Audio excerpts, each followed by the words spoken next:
जिसके जीवन में हमेशा कांटे ही मिले हैं। बेटी बड़ी हुई तो घर में मायके में दुख देखा, और मायके से गई ससुराल में तो ससुराल में दुख देखा। ससुराल में भी दुख देखने के बाद में भी पति को बहुत कुछ काम खुलवाया, बहुत धंधे खुलवाए, नौकरी लगवाई, पर वो पति बार बार छोड़ कर आ गया, बार बार तकलीफ भोग रहा है, बार बार कष्ट भोग रहा है।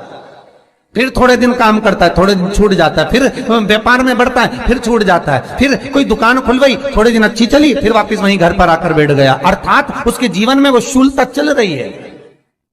तो बाबा देवाधिदेव महादेव कहते हैं, ये 3 घड़ी 3 पल 3 नक्षत्र 3 समय 3 दिन में जो शूल मुझे समर्पित करता है, उसके जीवन से मैं शूल हटा देता हूं। वो 3 दिन लिखे स्कंद पुराण में।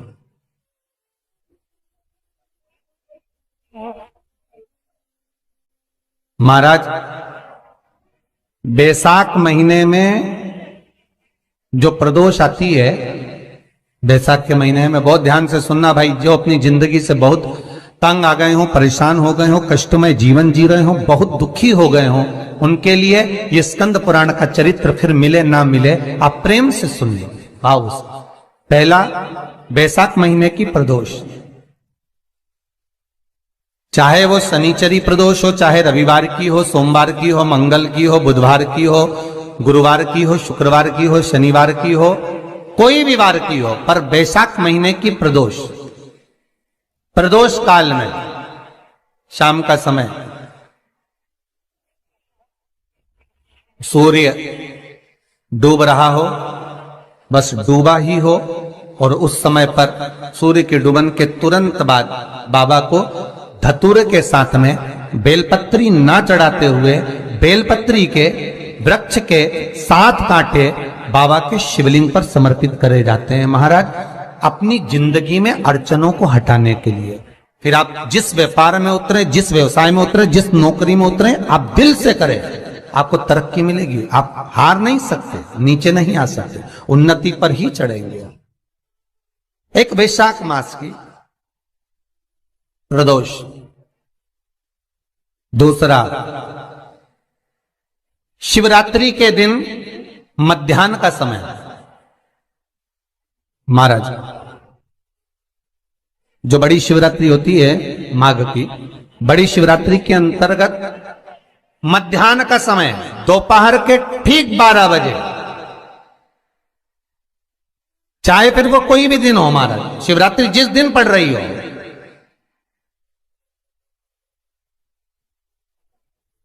उस दिन भी धतूरे के साथ बाबा को 7 कांटे बेलपत्री के वृक्ष के समर्पित होते हैं। महाराज, इसमें आप ये वाले जो कांटे हैं, जो शिवरात्रि के दोपहर 12 बजे वाले हैं, अगर कोई मदिरा पीने वाला हो, व्यसन में डूबने वाला हो, कोई जुआ खेलने वाला हो, कोई गलत वैश्यावृत्ति करने वाला, या अपने मार्ग से विचलित कोई व्यक्ति है, उसके लिए भी ये कांटे बहुत काम आते हैं। महाराज,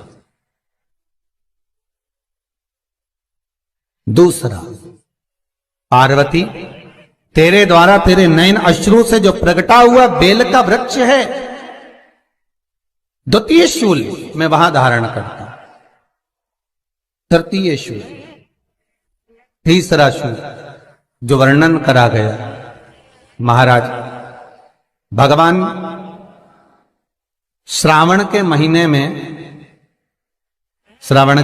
में जो भी दूसरा सोमवार पड़े, जो भी पड़े, श्रावण के महीने का जो दूसरा सोमवार होता है, उस दूसरे सोमवार में रात्रि के समय पर, अर्थात शास्त्र अब घड़ी और पल का स्मरण करेंगे तो रात्रि के बजेंगे 10 से 12 बजे, महाराज 10 से 12 के बीच में धतूरे के साथ बाबा को शूल समर्पित होता है। महाराज, ये भी हमारी बाधाओं को, हमारी तकलीफों को, व्यापार व्यवसाय के लिए, नौकरी सर्विस के लिए, बहुत सारे एग्जाम में आप बैठ लिए, गवर्नमेंट एग्जाम के लिए बैठ लिए, नहीं हो रहा, ये 3 बार मेरे शंकर को बेलपत्री के वृक्ष के शूल समर्पित होते हैं, उसका आनंद पाना और उससे अपने को सुख प्राप्त करना।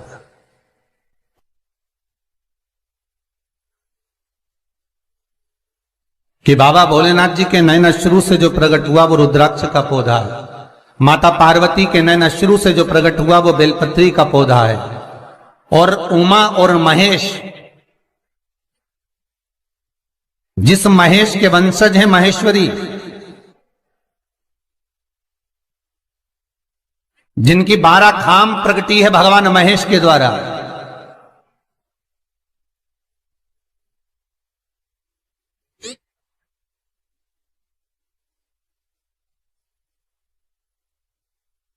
वो महेश और उमा, उमा और महेश का जो चरित्र है कि उमा और महेश का जब प्रागट्य हुआ, उमा और महेश जब दोनों आनंद में विभोर होकर जब चलते हैं और दोनों के बैठने से तप मुद्रा से जो पौधा उत्पन्न होता है वो शमी का पौधा है।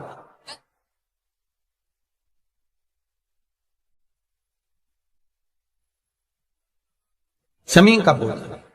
तो एक बात ध्यान रखिए, शिव जी के द्वारा जो निर्मित हुआ उसमें कोई शूल नहीं है, उसमें कोई कांटे नहीं है। पार्वती के द्वारा जो निर्मित हुआ बेलपत्री का पौधा, उसमें कांटे हैं। और पार्वती के मिलन से भी जो उत्पन्न हुआ है शंकर के साथ में, उसमें भी कांटे हैं। शमी के पौधे में भी कांटे हैं, शमी के वृक्ष में भी कांटे हैं।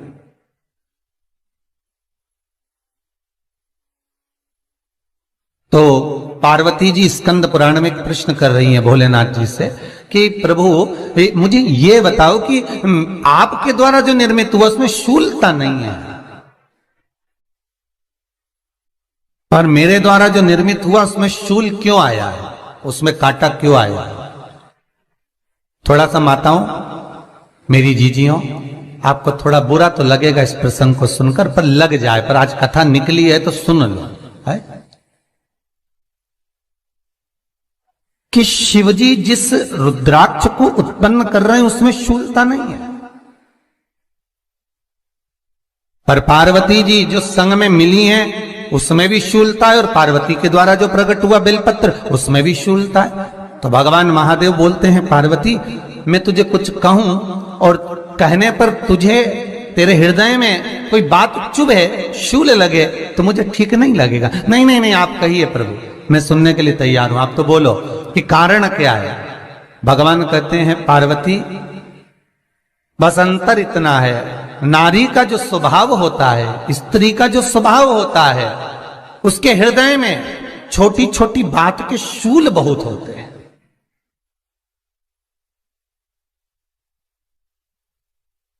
जेठानी ने ये कह दिया, देवरानी ने ये कह दिया, तुम्हारी मम्मी ये बोल दी, तुम्हारे पापा ने ये कह दिया, तुम्हारी बहनों ने ये कह दिया, तुम्हारे भाई ने ये कह दिया, तुम्हारे रिश्तेदार ने ये बोल दिया। ये नारी के भीतर ये शूलता रहती है।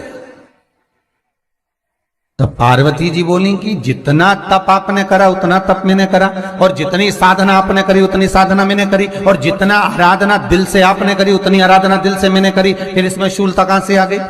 भगवान शिव बोले, बस पार्वती बात इतनी सी है कि जब मैं आराधना करने बैठता हूं तो मेरी दृष्टि में सम्मुख में कुछ नहीं होता।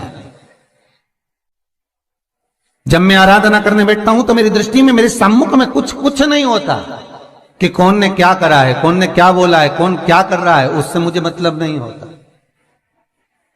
उससे मुझे कोई मतलब नहीं। पर पार्वती, जब तू आराधना करने भी बैठती है ना, तो तेरी चित्त वृत्ति में कहीं ना कहीं किसी ना किसी रूप में कोई शूल आ ही जाता है।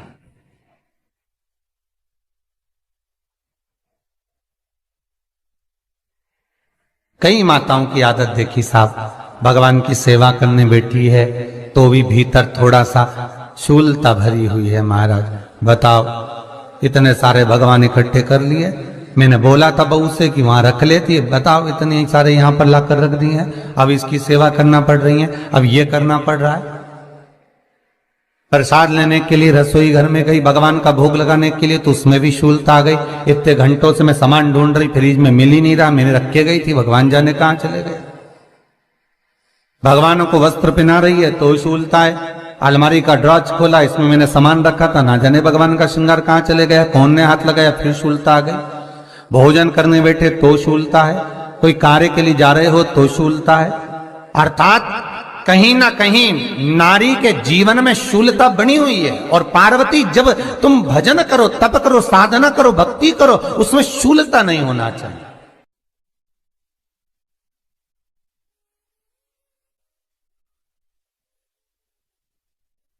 पार्वती जी ने कहा, भोलेनाथ तो क्या आप मुझे स्वीकार नहीं करेंगे बेलपत्री के रूप में? क्या मुझे स्वीकार नहीं करेंगे शमी पत्र के रूप में?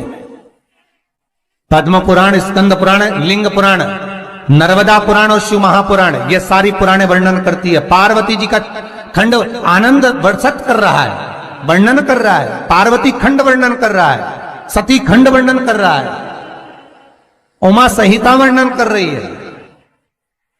क्या आप मेरा ये बेलपत्र का स्वरूप आप धारण नहीं करेंगे? इसमें शूलता है, इसलिए भगवान कहते हैं नहीं नहीं, धारण तो करूंगा।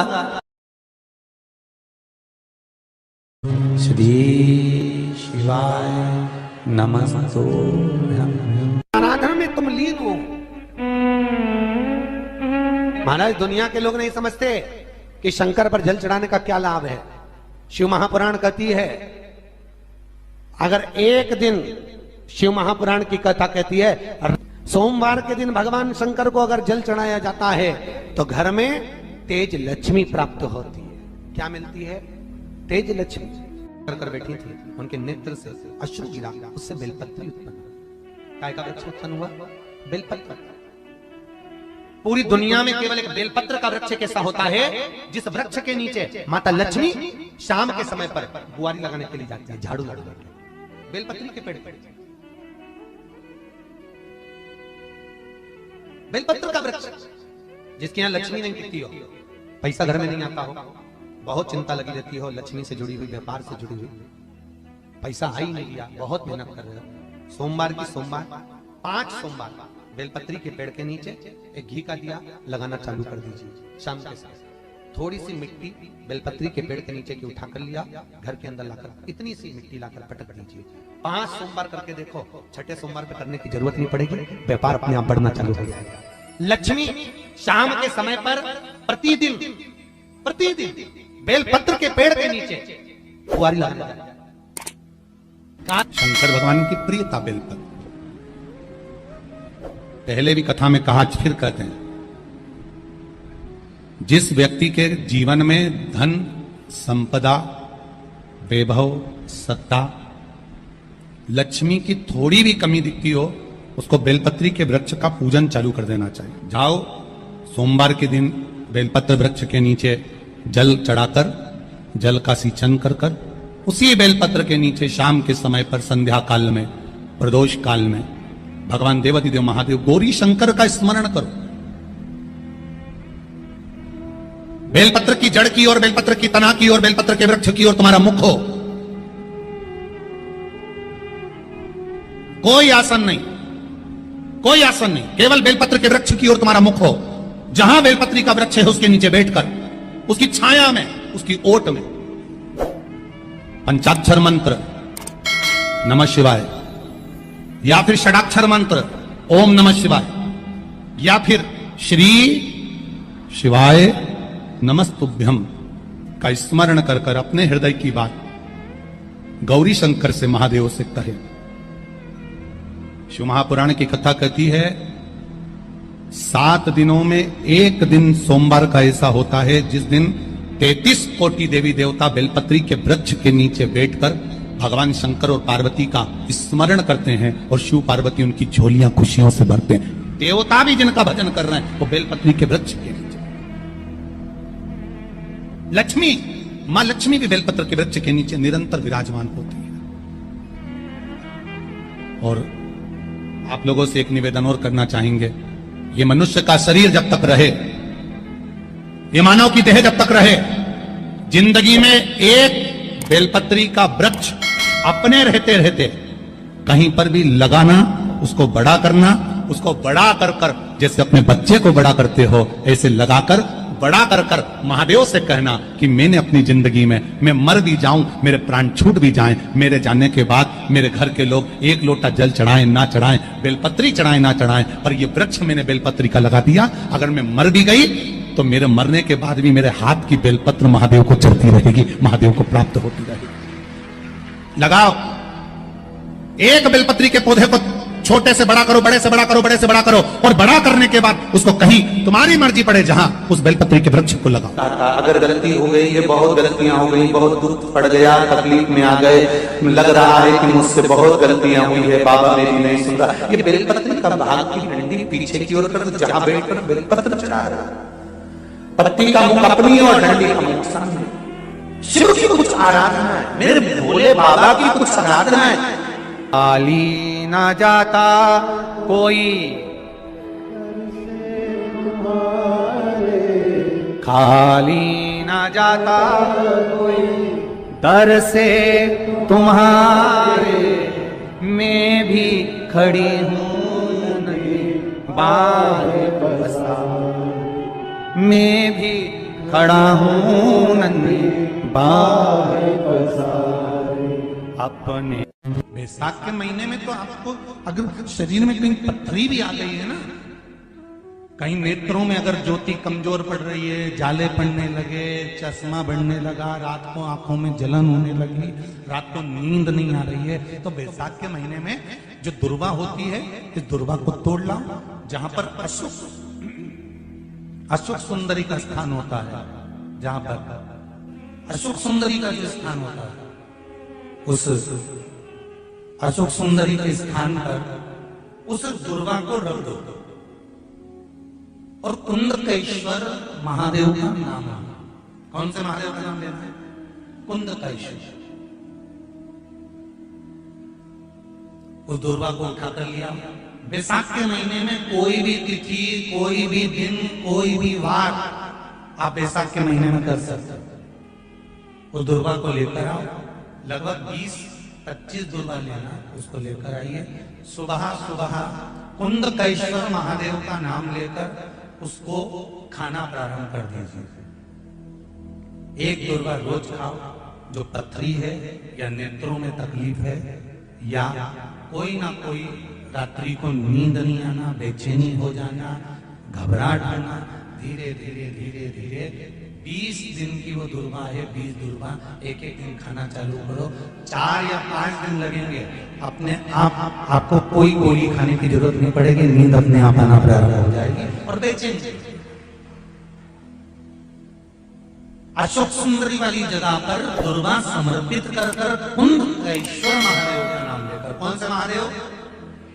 कुंदकेश्वर। जिस नारी का रजोधर्म से जुड़ा हुआ जो भी तकलीफ होती है, केवल हाथ में जल लेकर, आसक्ति का नाम लेकर भी वो पान कर लेती है, तो रजोधर्म से जुड़े हुए सारे दुख, कहते हैं कि गर्भ में, गर्भाशय में अगर गांठ भी पड़ गई है और डॉक्टर कह रहा है कि बच्चा रानी में गांठ है, गर्भाशय में गांठ है और इसका ऑपरेशन होना जरूरी है, आसक्ति दक्ष प्रजापति की पहली पत्नी का मात्र स्मरण कर कर अगर आचमन पानी का कर लिया जाए तो गांठ भी गर्भाशय की गलना प्रारंभ हो जाती है। ये वो नाम, ये वो शब्द है।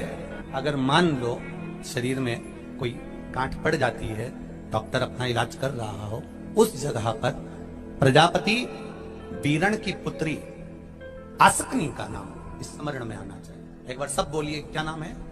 आसक्ति। और हम आसक्ति का नाम भी नहीं बोल सकते, तो इसी आसक्ति का एक नाम है वीरणी।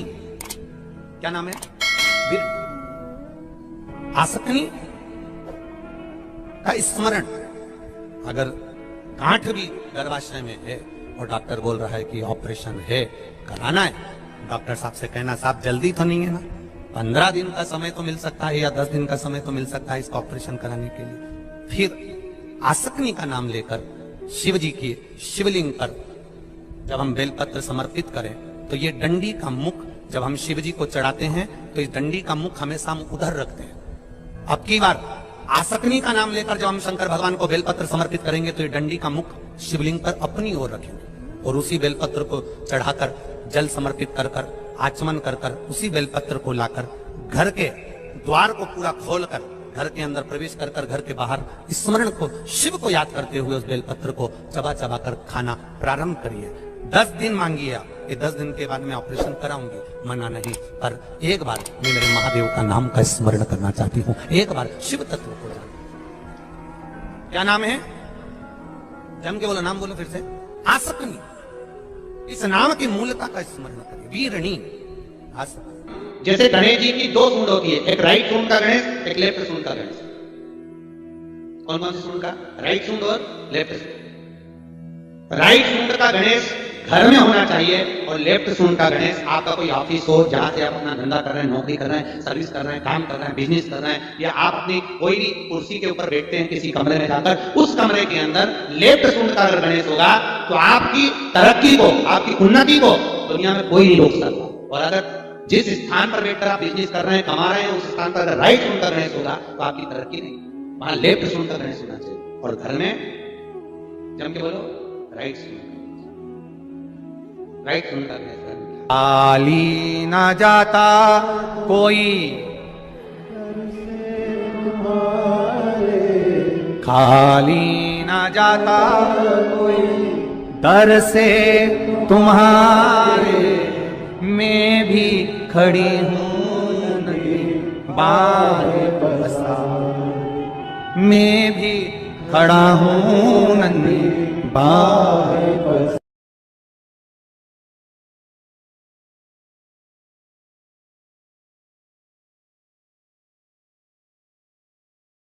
शिव और पार्वती का जब मिलन होता है, शंकर पार्वती जब एक दूसरे के सम्मुख में होते हैं, शिव और पार्वती जब एक दूसरे के सामने अपने बच्चों के कारण एक दूसरे के सम्मुख में आते हैं तो उनके चेहरे पर प्रसन्नता का भाव है। फल, मनवांछित फल की कामना आप जिस कामना के लिए कर रहे हैं, विवाह के लिए, नौकरी के लिए, सर्विस के लिए, व्यापार के लिए, रोग मुक्ति के लिए, आप जिस कामना से कर रहे हैं, बस उस कभी सोमवार का दिन हो, क्योंकि शंकर जी को सोम प्रिय है, हम सोमवार का दिन चंद्रकला शिव को। जो व्यक्ति बहुत ज्यादा गरीब हो, बहुत कंगाल हो, लक्ष्मी नहीं आ रही हो, बहुत तकलीफ में हो, कर्जा बहुत ज्यादा हो, उसको कुछ नहीं करना। सोमवार के सोमवार शाम के समय बेलपत्री के पेड़ के नीचे थोड़ी सी शक्कर या गुड़ डालकर एक दिया रखकर घी की बत्ती लगाकर जलाकर जाओ, अपने आप कर्जा चूकना चालू हो जाता है। कर्जा क्यों? माता लक्ष्मी को भगवान शिव ने कहा था, लक्ष्मी तेरा विवाह मैं भगवान नारायण के साथ कर रहा हूँ तो नारायण के चरणों में तो रहेगी। और एक बात याद रख, माता पार्वती के नयन अश्रु से प्रकट हुए बेलपत्र के नीचे शाम के समय पर तेरा निवास होगा, तो प्रतिदिन शाम के समय पर बेलपत्र के पेड़ के नीचे बैठकर नारायण की आराधना करेगी। जो तेरे नाम का दिया बेलपत्र के पेड़ के नीचे लगाएगा उसका घर संपदा से भर जाएगा। महाराज शिव महापुराण तो यहाँ तक कहती है कि आपका कोई काम अटक रहा है, कोई काम नहीं हो रहा, बहुत परेशान हो गए, बहुत थक गए उस काम के लिए, सबके हाथ भी जोड़ लिए, सबके पास होकर आ गए, पर वो काम बढ़ ही नहीं रहा, तो निवेदन करते हैं घी के दिए में काली तिल डालकर सोमवार के दिन शंकर जी के मंदिर के सामने तुम रोका जी का नाम लेकर दिया लगाकर जिस काम को तुमने दुनिया के आगे कहकर देख लिया, कर देख लिया, नहीं हुआ, उस कार्य को एक बार दिया लगाकर निवेदन कर कर फिर जाकर देखना, काम आगे बढ़कर ही रहेगा, छूटेगा नहीं। अगर कहीं लग जाए आपकी जिंदगी में कि अब मेरा जीवन बहुत नरक सा निकल रहा है, बहुत कष्ट में निकल रहा है, ये बेलपत्री लेना, इस बेलपत्री के बीच वाले पत्ते पर पीला चंदन लगा लेना। कितना लगाना है?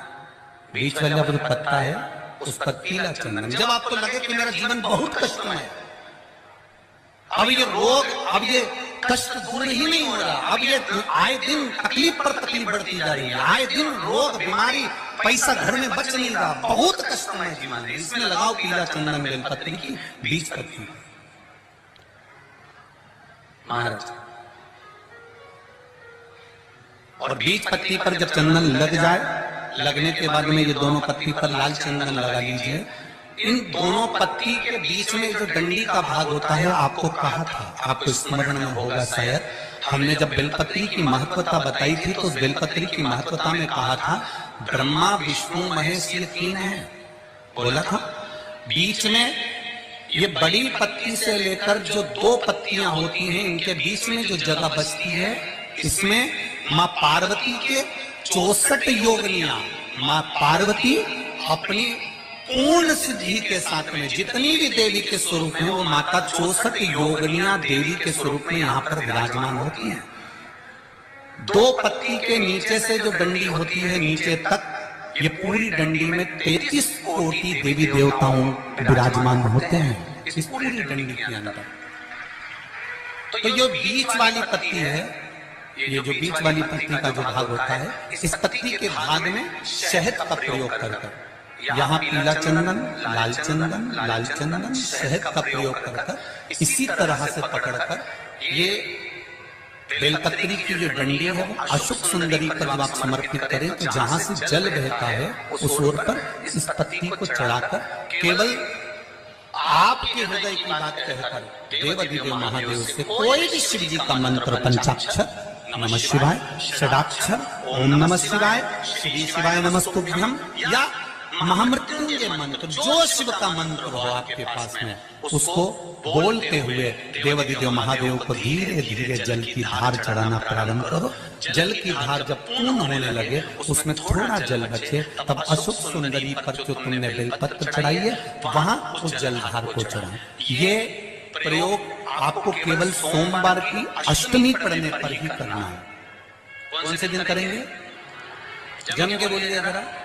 सोमवार की अष्टमी पढ़ने पर यह प्रयोग करें और जल चढ़ाकर बाबा से विनती कर उसी बेलपत्र को वापस उठाकर कहीं जलाशय में या किसी पेड़ के नीचे विसर्जन कर दें और 1 लोटा जल वहां भी चढ़ा दें। बस निवेदन कर आ जाइए, मेरा बाबा। अष्टमी बहुत सुंदर दिवस है, बहुत बहुत बधाई महाराज। सोमवार की अष्टमी का मतलब आपको इंदौर की कथा में बताया था, जिस दिन शंकर और पार्वती के मिलन का दिवस है। और केवल एक माता पार्वती के अकेले मिलन का नहीं, 64 योगिनियां तक भगवान शंकर से मिलने के लिए आती हैं।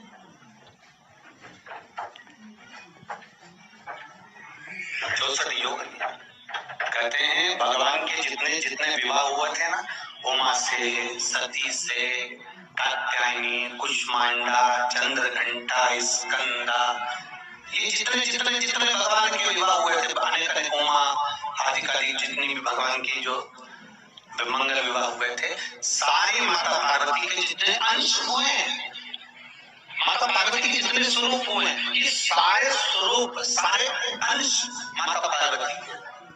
इस सोमवार की अष्टमी के दिन भगवान शंकर के मंदिर में आकर शिव जी के सम्मुख में बैठकर उस जलाधारी के नजदीक में जहाँ शंकर जी का शिवलिंग होता है, उस जलाधारी के पास में उस दिन केवल पार्वती जी का हस्तकमल नहीं होता, स्वयं माँ जगत जननी अपने कामन रूप में 64 योगिनियां और शक्तियां सारी की सारी आकर उस जलाधारी के पास में विराजमान हो जाती हैं और शंकर जी पे जो जल चढ़ता है वो देवियां ग्रहण कर शिव को अपना आनंद सुप्रदान करती है। इसलिए कहते सोमवार की अष्टमी का महत्व बड़ा है, बहुत प्रबल।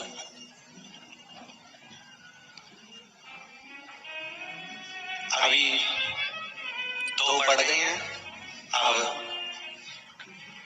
बैसाख और ज्येष्ठ में पड़ेगी सोमवार की अष्टमी।